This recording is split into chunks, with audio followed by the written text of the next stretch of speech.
as we're going into game 4 here. We're going to have Burning Core taking on V3 Esports. And this is, it's a rough week for both Axes and Burning Core, kind of, because they're kind of playing up in the bracket. They're playing teams that finished a little bit on the higher end than them. Burning Core taking on V3 Esports. Of course, V3 Esports going to be the favorites going forward, but after the game that they just had, you kind of hope that, mentally speaking, you're not too shaken. Of course, we talked about this with the last one as far as coming off of a loss, but it was a little bit different for Axis, where it was a closer game. It felt like there were some, things you could have cleaned up and, had a better game. But in this one, it felt like Burning Core, it felt like the opportunities they had were just so close and just not quite there, And I feel like that absolutely burns more. Not something you like to see if you are Burning Core. And it's those ones of you walk the razor's edge and then you end up there. It's always a little bit harder to try and immediately bounce back from. But that being said, good stuff to CGA, and honestly, good stuff for Burning Core. I like the ideas they had going forward. I felt like there were points at which they were looking really solid. I do like that they're innovating. I do like the Lulu mid. I like the double support strat and trying to have this dive comp oriented with your top and mid laner. I don't want them to be deterred from innovating like that. That is one thing I always praise the LJL for, is they're a region that's very willing to try things. They're a region that's very willing to, think out of the box, play some off-meta things, and sort of try and develop something. And if I feel like the idea of what they had almost worked, they just have maybe some different areas they can work it out. Maybe some ban opportunities, or maybe protecting the mid lane a little bit, because of course we did see Arya going off very hard in that series. To be fair, Arya didn't gain his advantages from stomping mid lane. That is true. Definitely rolled over a team fight, and then from there he was off to the races. Right.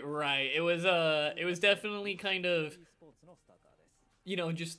There was that one moment where he got to explode, and he snowballed very effectively for the rest of the game. And that's kind of something that we've praised Arya for in the past on his Sylas performances, is you give him an inch, he's going to take a mile. He runs through the rest of the game. He died once, maybe twice, that whole series. He went 3-0, and then proceeded to push himself to being 12-1, which is, that's a carry performance. Yeah, that is a carry performance. It's not just cleaning up and being this, the huge damage dealer, but also making sure you're not giving away your shutdown for free. But as we roll into this game, we're going to have Burning Core taking on V3 Esports here.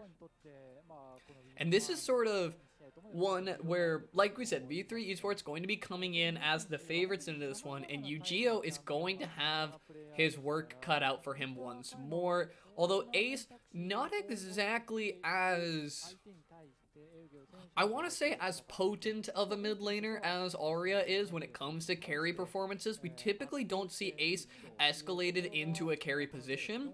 He plays very well with a team. He's not exactly like Arya in the way of, you don't expect to see him 12-1. You typically expect to see Ace as somebody who's more playing with the team coherently.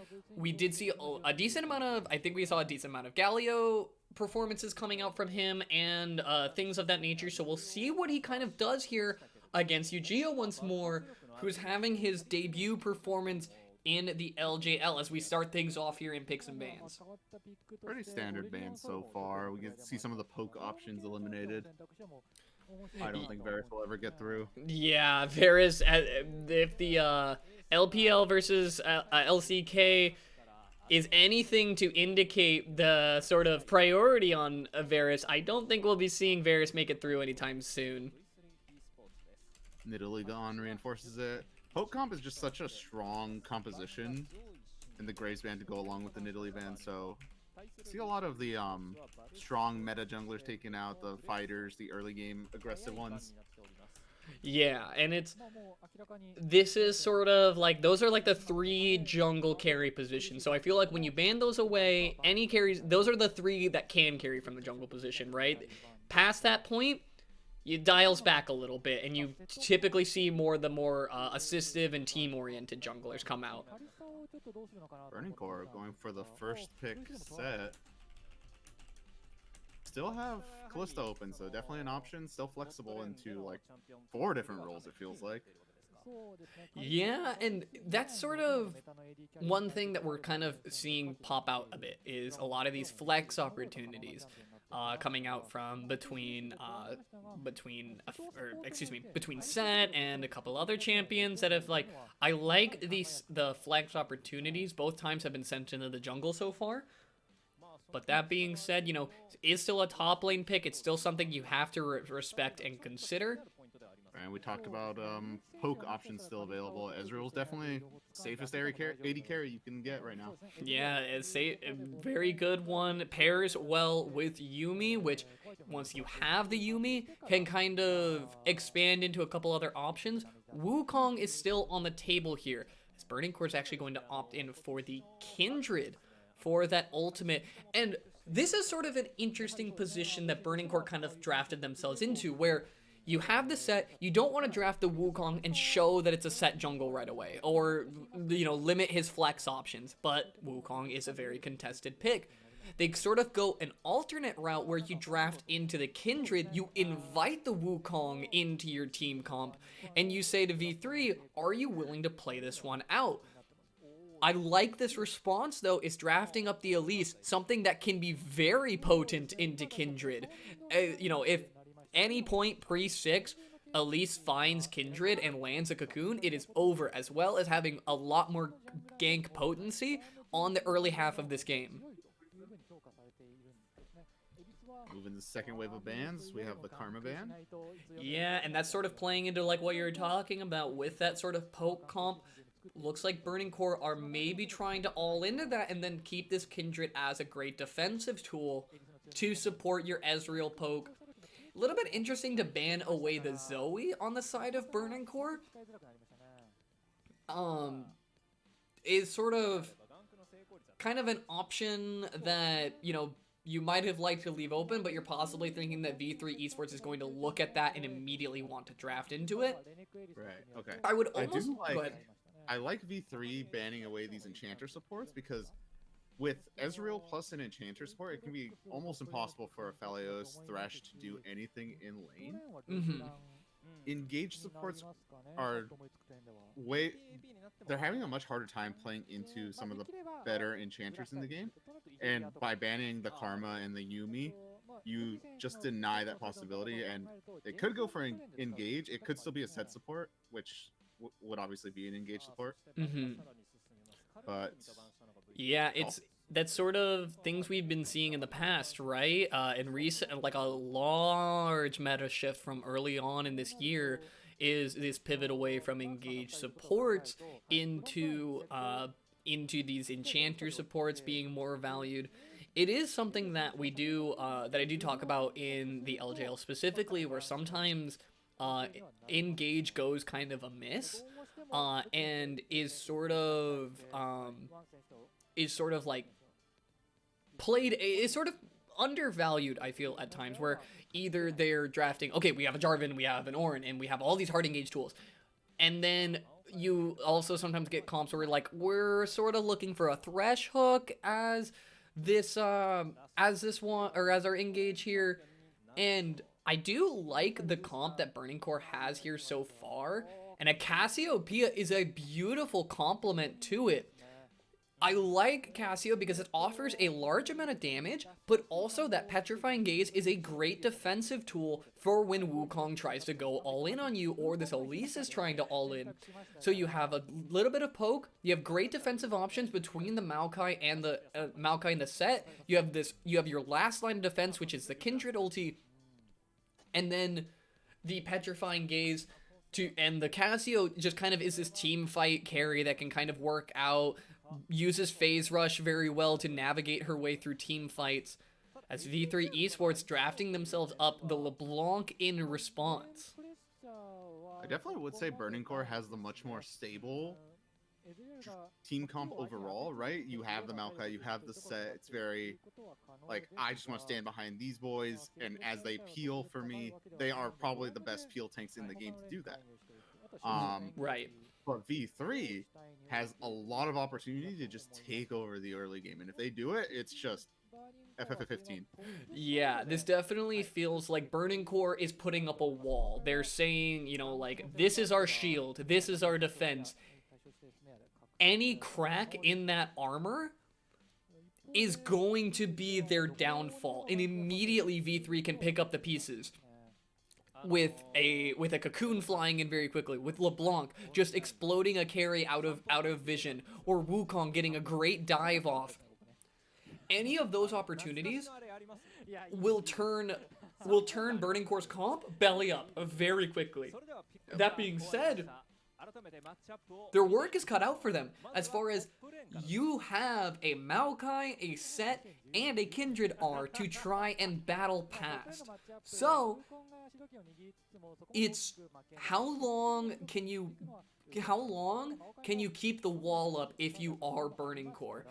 And the only thing that sort of makes me worry is when I look at Burning Core's comp, taking turrets and sieging is somewhat difficult for them. It's hard for V3 to engage on them, but it's also a little bit hard for Burning Core to try and push down an Aphelios who's able to clear out turrets very well. Meanwhile, you can have the Wukong, the Elise, and the LeBlanc all kind of playing angles, sort of forming a cone of influence, where you can have them off to the side, and every time that they move out a little bit, Burning Core are going to need to respect it.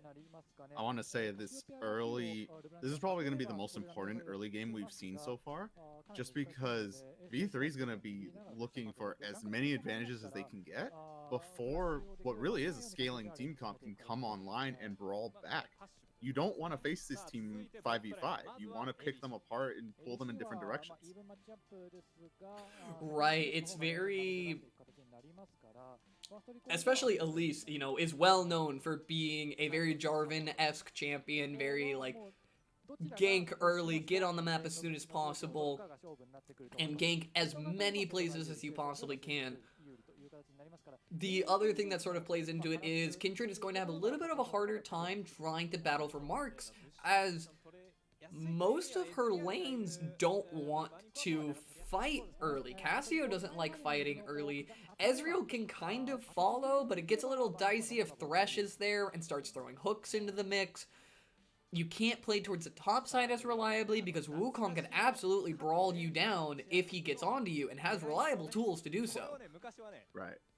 It wouldn't surprise me to see V3 even try, because LeBlanc will have push advantage by 6, I would say. Mm-hmm. So it wouldn't surprise me to see V3 start going for dives, even if Ezreal set is not the easiest dive in the world. It's definitely doable. Right. It's possible, and that sort of gets back into it. This is a formidable wall, but not an unbreakable one. And it's just... Go ahead. I'm actually curious to see what the Maokai takes, because if the Maokai takes Grasp, which is possible, it gives you better laning trades, but even he is diveable with Grasp. With Aftershock, a little less so, I would say, but depends how early you can get this aggression going. Right, it's, you know, where do you cast the first stone if you are V3 Esports? Where are you looking to kick things off? And I feel like in an ideal world, V3 Esports are looking at mid, because you want this LeBlanc to have the pressure to roam, you want to be able to have her shove in a lane and go pressure Kindred, you want her to have a shove in a lane and be able to help dive a bot lane. Anything like that is your windows in. Excuse me. That being said, the opportunities presenting themselves to V3, or the opportunities presented to V3 Esports are all on the mistakes of Burning Core. So as long as Burning Core is able to keep up their pace and keep their game solid, It'll make all the difference for V3. Right. As much as we're saying what V3 wants to do, it also depends how Burning Core reacts. If they don't give them the opportunities for dives, even if they fall behind slightly, all it takes is one bad fight or just scaling into the right item breakpoints, and they'll just win 5v5s. Right. And one thing that I do notice right away is that we are looking at the, I look towards, like, I want to look at the junglers right away to start things off. Where are they starting? Where are they looking? Now, Once wasn't able to get too far in for that ward, and it won't be as reliable to get a vision on Boogie, but Boogie puts the defensive ward as well, just trying to keep tabs on if Once is going for any early invades. And sort of, with both junglers starting on this same end of the map, that gets a little bit dicey for Once. So I'm curious how he responds here, because you don't want to be on the same side of the map as Boogie if you are the jungler. You know, this isn't like last game where junglers are gonna not really interact all that much. Boogie is totally fine to interact with Once, and he's already proven himself multiple times as a jungler who is very good at keeping tabs on an enemy jungler and punishing them for it. Right. So Once is gonna need to pull out some fancy stuff, as you can't see him going buff to buff, immediately trying to transfer his clear. And some other notes we made in Champ Select, the Maokai did take the Aftershock, so he's going to be a little bit weak as a laner in the 1v1 matchup. Mm-hmm. But that is a lot more safety from dive threats. It's a lot more durability if your team decides to move forward and dive, or to just peel back as well.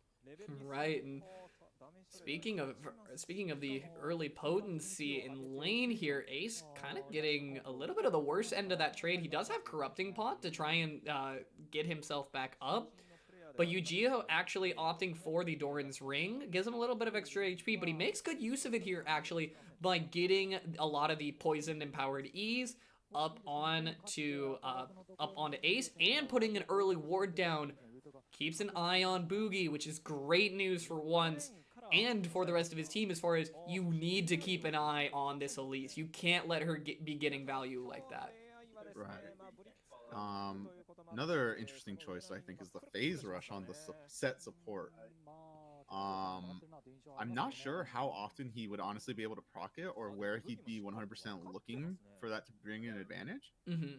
But I did also notice that he took Hextech Flash, so we'll see that combination again, this time in the support role. Right, it's sort of that same idea as the jungle, but, you know, you're not as liable to positions where you need the phase rush. As a good E is going to land onto Archer, good amount of damage. As the dense sentence actually lands onto Yuhi, forces both summoners out. Archer thinking about flashing forward here. Is not going to be able to find anything. Proud uses the Ignite to turn.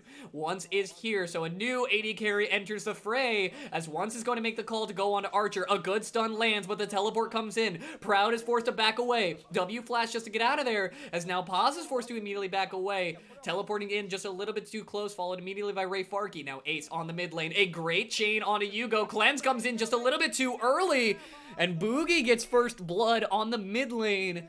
Little bit of a change up. We thought it was going towards the bottom end of the map, but I think beautifully played from both ends there is Ace and Boogie make an amazing call there, and we talked about their mid jungle duo being so potent, and I love the recognition is, okay, they're teleporting, they're making a play on the bot lane, they can defuse that situation. We need to aggress mid lane. We need to like, you know, punish where they're not. You know, jungler's bottom, you make the play on the mid lane, and we'll watch this one more time. I believe Yu-Gi-Oh was just cleansed a little bit too early. He might have cleansed the cocoon, but he has nowhere to really run here. He's just kind of going back and forth. Yeah, the cocoon misses. He cleanses just a little bit too early, but there's not a whole lot of options he really has there. This is everything V3 wanted. They forced the flash out of the Ezreal early. They complete the dive in the mid lane. Teleport down on the top end, and, you know, Ray Farkey is a teleport that sort of matters there, right? He's the defensive linchpin. He has that great Maokai ulti to be defensive. Without him being able to teleport into fights, you're going to have to duke it out on your own. And can you survive?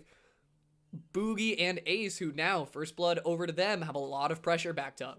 Right, and I didn't say it at the time, but the wave was pushing away from the Maokai too. So the lane state overall is a huge win for the Wukong. We'll be able to pick up a CS advantage. Maokai will have to be pushed up. Yeah, I'm not sure how much they'll be able to punish because it's a Maokai, but Mhm. that's definitely an advantage you get from a play that you already benefited from. Right, a 15 CS advantage over for him, and in a lane where you're the bully, you're the champion that can be aggressive. It means a lot more. So we'll definitely see where he's able to take that advantage and sort of stretch it further. But with Kindred on the opposite side of the river here, this should be a free Drake over for V3. So they're going to grab themselves up an early Mountain Drake. Nice to have extra defensive stats for them, especially when, you're trying to weather the storm of V3's aggression. LS would probably say something like a whopping 2 magic resist for our Leos. Well, it's not everything in the world. It's not going to dig them quite out, but nothing to sneeze at as Archer going to dance around a couple abilities here. The second Archer lives by 1 LeBlanc auto. I'm coming back to this Mountain Drake. And we're clipping it, we're sending it off, and we're saying it was the best play.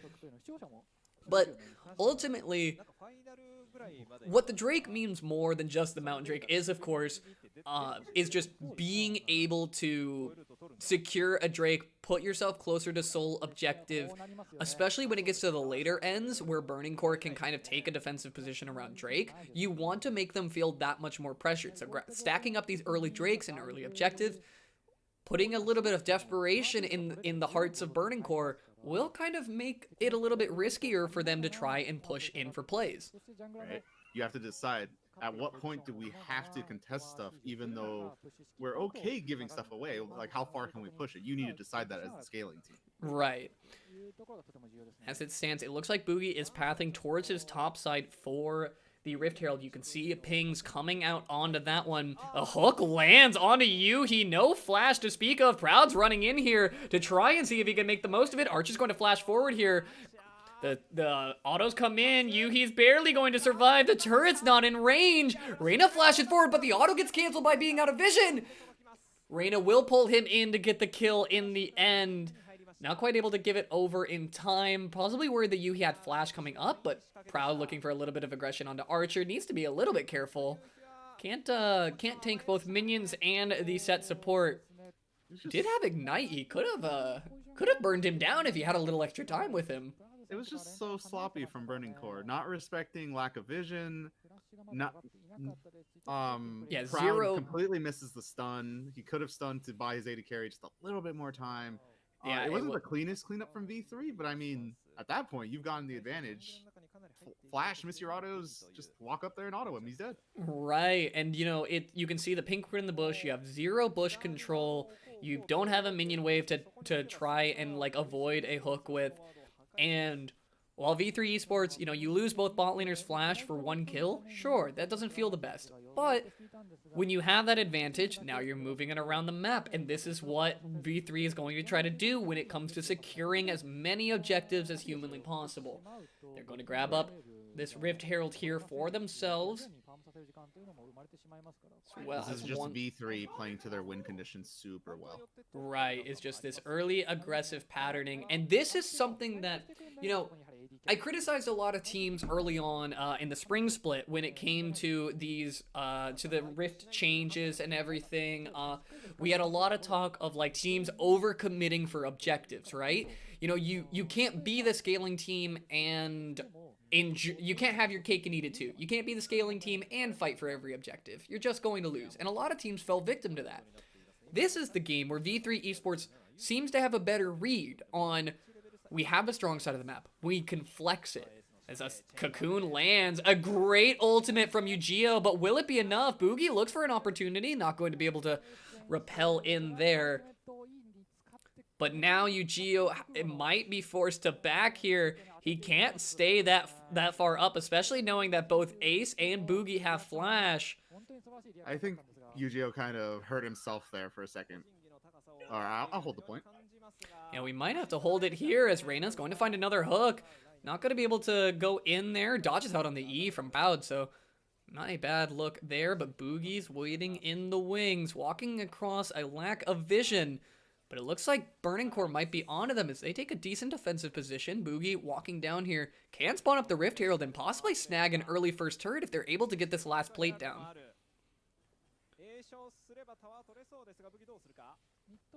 This is just good Rift Herald play. Right, it's just maximizing your effectiveness, getting gold onto this Aphelios just so he can keep pace with the rest of your team. Very beautifully done. Early first turret giving over to the bot lane, and the worst thing of it all for this Kindred is all the marks have been on the side of the map that V3 has most control of, and it's something that I talked about a little bit earlier, where Burning Core, you draft the Kindred, and it's you drafted it for the defensive tool. It makes sense. But a Kindred almost requires a little bit stronger lanes in the sense that she has no self agency into an Elise. She's not able to conduct herself in front of an Elise 1v1. So she's going to need help, but you're the ones drafting the weaker lanes. It's almost like Karthus jungle in that aspect, as Burning Core is going to come over the wall. They want the fight for this Infernal Drake. This could possibly go belly up as Hook will get the ultimate down to buy himself some time.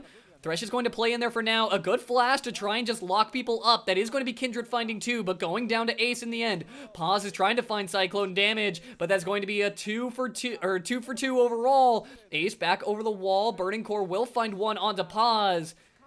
And ultimately, not a bad look for Burning Core. You get the kill, or you get a couple kills, you grab a Drake, and ultimately a situation that could have been much worse for them.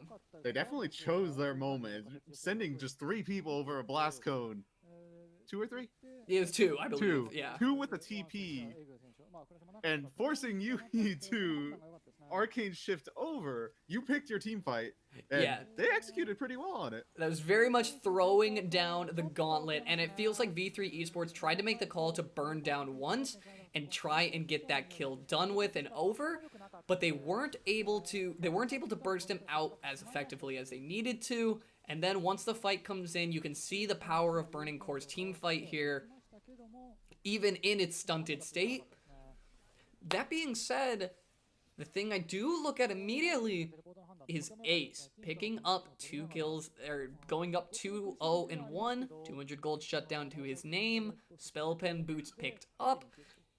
This is where he starts to be rather scary, as Proud Hex flashing over the wall. Going over for a bit of a vision trip as he's immediately forced to blast cone back over. Boogie gonna snuff him out of that one. I like the ingenuity of the Hex Flash over the wall for vision. Just a little lucky that there was a blast cone there. He probably knew, but yeah, he did have a ward up, so he did get a chance to see that one. Could have been scarier. Yeah, definitely could have gone a different way, as this is sort of an interesting position for Burning Core now, where you're down a bit of gold. You're about 3k gold down, and it's mostly centered around this mid lane. Ace up a bit of gold, as well as Archer having picked up a lot of that turret gold from the bottom side. So you need to be careful of the carries in this fight.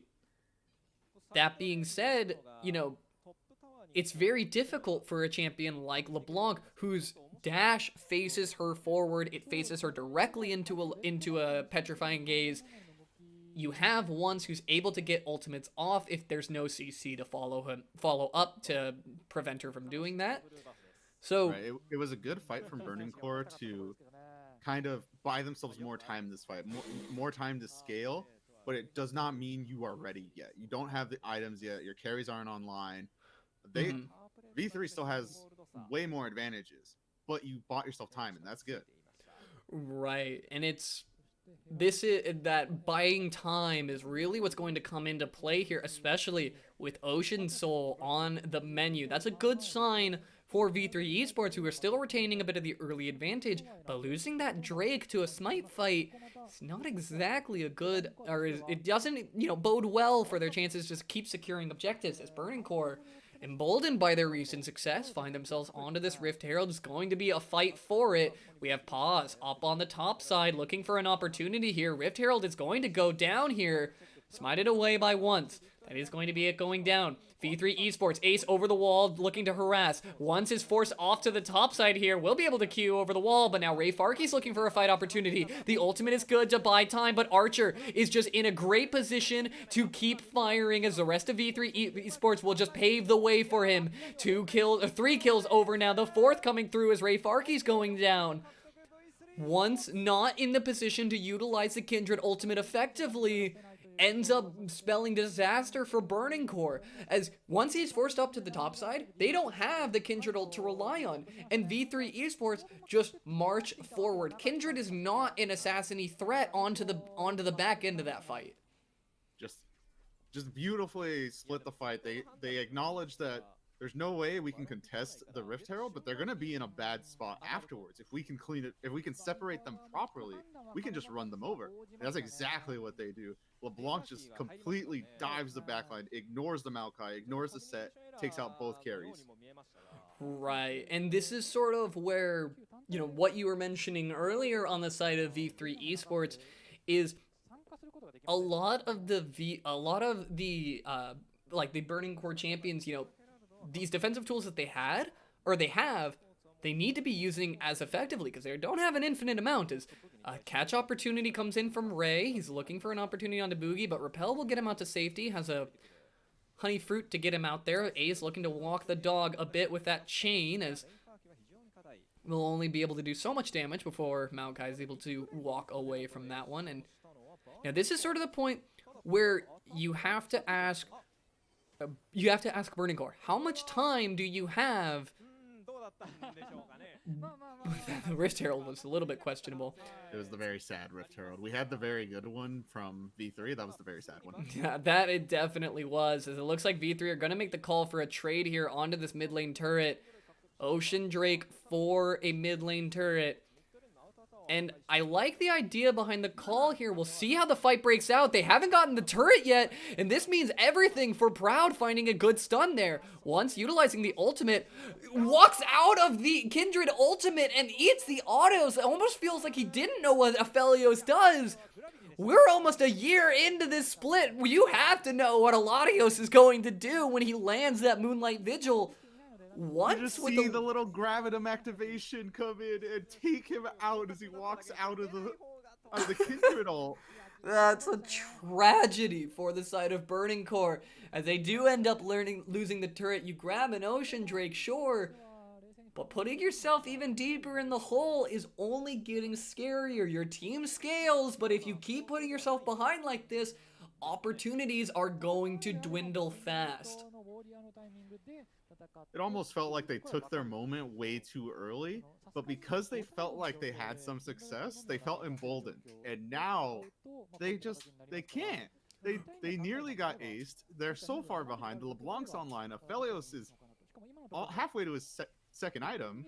Right, almost getting to that Runans already. And it's, you know, this is sort of the scary end for Burning Core. This is not what you want to see when you put yourself in a position that you're trying to go even. You know, you're trying to weather the storm.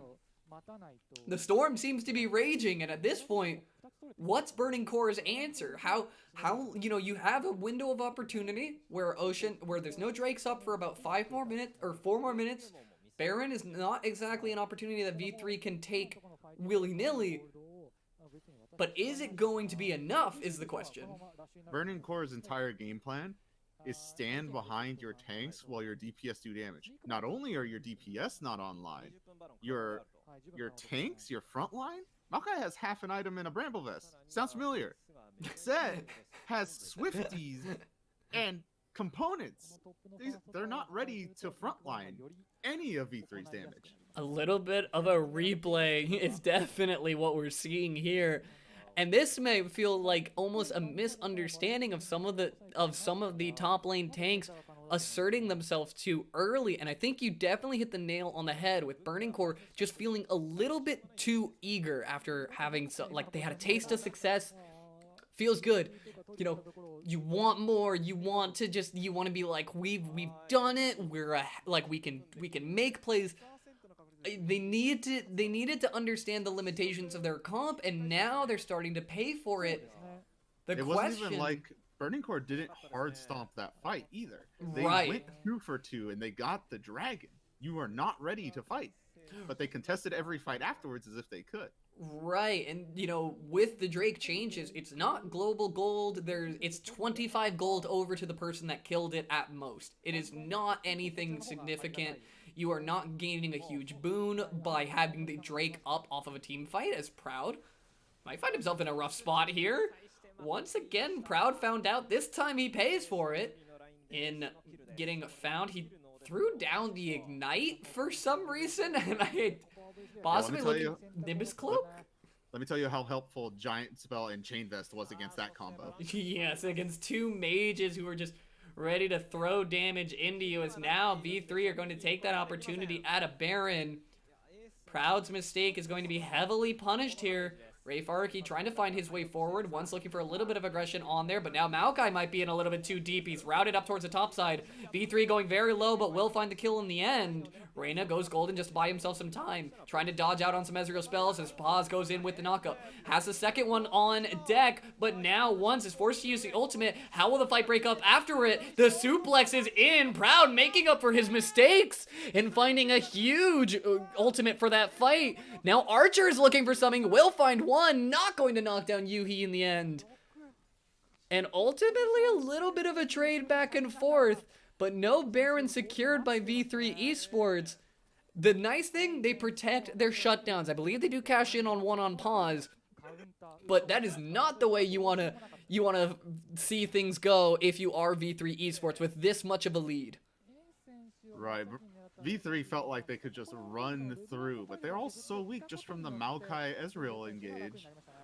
And then they just play into Burning Core strategy once the set gets back. Right, the set on respawn. Paz goes forward, they want to chase, and it's almost like they forgot about the Kindred ultimate. This stalling takes so long, the Petrifying Gaze, the ulti in, and at that point, you know, V3 Esports are just forced to run. There's too much CC, there's too much time locked up where these carries are doing damage. Ali's going to get the smite onto that one. A hook lands onto once. No ultimate to save him that time. Paz goes forward, will have a knockup. Has a second one on deck as he's looking for Proud now. Kiting up towards the wrong side of this one. That's a good route that it gives opportunity over, but Paz looking to just duke it out with a support. Little bit of miscommunication there possibly, but now this is a little bit risky. V3 Esports going to just have to secure vision. They don't have the HP for a Baron attempt, but it looks like they're making the pings to go for it. This is going to be another chance for Burning Core to find their way back in. Half HP though. Looks like V3 are not going to get any amount of contest. They will take the Baron, but Burning Core, I like the hesitation here. I will admit, you don't have the Maokai ulti. You still don't have Kindred ulti. It's very difficult to get in as reliably. You don't have the defensive tools to fall back on. Accept that. Give over the Baron. See what we can do to weather the storm when it comes. The only issue is, I feel like at that point, you're making the best of a mistake you already made. There's no way they should have contested that dragon. Well, the Kindred dies basically for free. I think they get the ocean, but you want to stall anyway. You lose Baron for an ocean dragon just because your that's not Kindred even is too sole close. point. Right. I do believe V3 was the ones who snuck away with it, and that's their second Drake. I do think that's a great point as far as Burning Core. It almost feels like every time they get a win, they try to get more. When they can take the wins as, okay, we can still take the time to just pick up some waves. We can still take the time to just make sure our carries are getting the damage items. Yuhi is going for a full damage build with the Trinity Force already on lock. It's not the tanky Ezreal. This is not the Ezreal that, you know, is trying to, that can survive any amount of burst because we have the front line to support it. Why try and force before your tanks are ready to supplement the lack of defensive items on this Ezreal, on this Cassio? Set still doesn't even have a completed item. Like, there's no front line. And there's Yeah, no a reason. little bit. Imagine a world where Burning Core just gives up the dragon, and then they can contest Baron, and they can at least they may not win a fight, but they don't just lose it for free. Right, it's, one Ocean Drake is not worth these 3 turrets now that you're giving up, and about a 4,000 gold Baron play is going over to the side of V3 Esports. One's looking for a bit of damage onto Boogie there. Knows he's relatively safe with Repel and with Zanya's, but now V3 Esports are kind of trying to split it up a bit with this 1-3-1. And Ace is the one who's going to be getting the better end of a lot of it. No blue buff, though, so he is kind of worried about running too low on mana. V3 Esports will need to be careful about any fight opportunities that present itself. Archer possibly going to knock down the turret. Won't be able to get an inhibitor here. But overall, not a bad position to be in. Just knock down one turret, expose that inhibitor, leave it open for later when the next fight goes your way. Taking the resets. Yeah, the resets. Ocean Drake spawning up. Good time to reset vision, clear out the jungle. This is actually something that I've always praised the LJL for, is they make great use of all of the jungle camps, clearing, with the higher respawn rates. It's just gold sitting there. They scour the jungle of Burning Core. They take their own jungle, have time to reset vision for Drake. And with a 10k, or with almost an 11k gold advantage, if V3 Esports cannot find a hard fight win, they're going to be in trouble. This is one of the last points that you can really reliably take these fights. You have a 5-0 LeBlanc. You have an 80 CS lead Aphelios with 3 items to his name. These are carry champions in their prime. If you can't pull a win out here, it gets really dicey for you in the later portions of this when you have no other option but to fight into the defensive wall of Burning Core. V3 should just never even give them the option to 5v5. At this point, they're so strong that they don't have to. Right, they play the map. They take base for free. The Baron's gone. This is just hitting with their wallets to take down inhibs. And the damage is insane. Damage is absurd. Yes, it definitely is. As Ace is looking to show a bit of that, already getting a great ultimate out of the way. Moonlight Vigil. I like what Archer does there. He sends out the Q to mask the Moonlight Vigil, but once smartly flashes away in time. Flamethrower is going to burn down these waves. V3 Esports aren't going to look for a game end right away. They make the call to just back away, wait for this Baron, scour away jungle, and keep up just burning down as much of this jungle as they can. Keep accruing these advantages. You'll have Baron, you'll have Ocean Soul available to you. Why rush? It's like you said, why engage on that 5v5 when you have the world is your oyster and you are firmly in the driver's seat? You definitely don't want to sit around and just wait for objective times to come up, but you want to use that time efficiently, right? That's setting up for the next Baron, that's stealing camps, like you said. That's very important, and that's pushing down the last tower, or the last inhib, now that you have 2 waves of inhibs crashing. Right, you know that members are going to have to go deal with that eventually. The advantages you can get from that is when you can take a 5v5. You can take, or excuse me, not a 5v5. It specifically won't be a 5v5, as a matter of fact, where, Cassia goes to clear a wave. That's one less tool you have to defend against V3. Set goes to clear a wave, one less CC that's like CC and sort of like disruption champion that's there and waiting for you. Baron coming up here, and it does not look like Burning Core are in any position to contest, as Paz might be the target here on the bottom end of this fight. But dragging Kindred off to the bottom side is exactly what you want. Burning Core possibly making the call just to go on to pause here, because you know that there's no way you can get to this Baron reliably. You know it's gone. You try to get anything you can. But ultimately, this isn't something that you can force onto. And speaking of forcing, as Paz is going to be the target here, the Proud with the amazing E gets the clone as well. Paz is going to go golden to buy his team some time. almost ends up sneaking away at the end of that one, but not a whole lot of options left for him. He will lose his life for that one. Paul sticking around just a little bit too long. Yeah, definitely a bit of an overstay, but will the idea it matter? Right. They definitely want to split push against Burning Core because the only TP they have is on the Maokai. Maokai can't deal with waves of super minions, not on his own.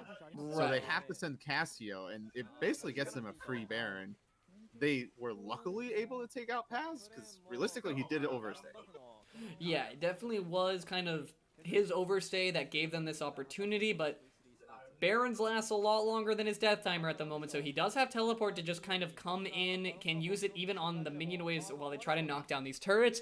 The last stand from Burning Core is here. Moonlight Vigil onto once, will get a root up, and immediately forces out the ultimate. So much damage over to once as now Ray's looking for an engage here, is immediately forced to kite away. He has no mana to try and defend as Paz returns. Aphelios is online and here, just following his team forward, shredding the lines of Burning Core, and along with it, they're dashing their hopes as Burning Core is going to go down, and V3 Esports will find their second win of the spring split, or the summer split.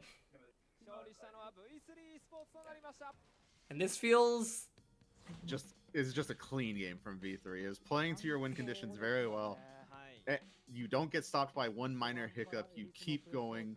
You realize your opponents are overconfident, and you just run them over for it. It really is. And it sort of almost feels like Burning Core wasn't quite comfortable on piloting the comp, or at least did not know their limitations as well as they should have. And this is sort of the interesting points where, you know, on the side of V3 Esports, you have, you know, both teams walk into this game with game plans set, and it's either V3 will get the better end of the early, or Burning Core is going to scale, and they're going to team fight, and they're going to brawl. V3, though, just a little bit better play overall around the early game, ends up netting them the advantage, and at that point, sort of, both teams kind of know what happens. In the moments where Burning Core gets their advantage is why I say that it felt like they were trying to limit test just a little bit too hard. Because they had some advantages, they push, and their aggression ends up being their own undoing when they knew that they had time to just kind of sit back for a bit.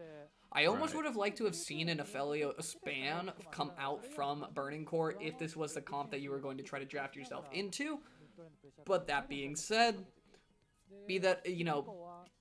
I don't think that would have been the difference maker, unfortunately. When you look at the way this game played out, when you look at the way that Burning Core played out their fights, the advantages that they did get, it just doesn't feel like the Aphelios was the linchpin. It just felt like overall coordination on where you need to be and what you need to be doing was consistently better on the side of V3 than it was on Burning Core. It felt like Burning Core really wanted to just handshake like a late game comp. That's how they built, right? They wanted something that like, okay, well, once we get to late, then we'll fight for stuff. And V3 said, nah, we have a lease. It's time. We're fighting you early. And if you can't deal with us, you just lose. And that's what happens. Right, and that's what spells victory for V3 Esports. For those of you tuning in and following, I do greatly appreciate it. I have been Dr. No. This is Reaper Meister here with me. We will be back again tomorrow at 9 p.m. PDT, the same time that this stream started.